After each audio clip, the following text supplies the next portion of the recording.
नमस्कार. महाराष्ट्रातील सर्वच प्रवाशांना आता एन-सी-एम-सी स्मार्ट कार्ड जे आहे 1 ऑगस्ट 2026 पासून तुम्हाला बंधनकारक करण्यात आलेले आहे.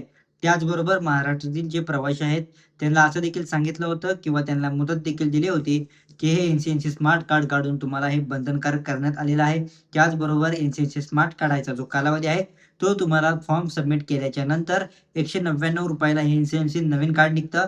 त्यासाठी आवश्यक कागदपत्रे आधार कार्ड अथवा तुम्ही जॉब करत असाल तर ह्या सगळ्या जॉबची आयडेंटिटी अथवा तुम्ही जर एस-टी बसने किंवा शालेय विद्यार्थी असाल, अशा सर्वांनाच मागे देखील व्हिडिओच्या माध्यमातून आपण सांगितलं होतं, की एन-सी-एन-सी स्मार्ट कार्ड जे आहे नॅशनल कॉमन मोबिलिटी हे स्मार्ट कार्ड आहे.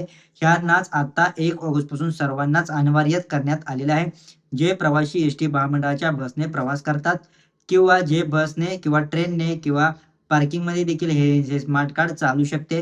त्याचबरोबर आता महत्त्वाचा मुद्दा म्हणजे एन-सी-एन-सी स्मार्ट कार्ड आहे. महाराष्ट्रातील एस-टी महामंडळाच्या बसने जर तुम्ही प्रवास करत असाल डेली, तर या सर्वांनाच 1 तारखेपासून बंधनकारक करण्यात आलेले आहे.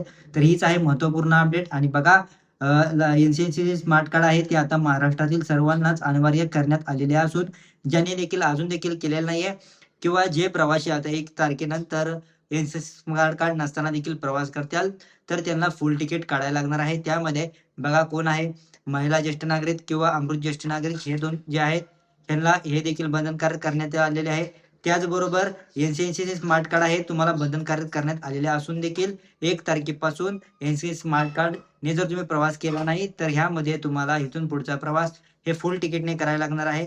महाराष्ट्रातील सर्वच एस-टी महामंडळाच्या बसने जर प्रवास करत असाल, तर ही तुमच्यासाठी महत्त्वपूर्ण अपडेट आहे. आणि तुम्ही जर आपल्या YouTube चॅनलवरती नवीन असाल, तर आपल्या YouTube चॅनलला लाईक, शेअर, सबस्क्राईब देखील करायचं आहे. जेणेकरून तुम्हाला डेली अपडेट मिळून जातील. धन्यवाद.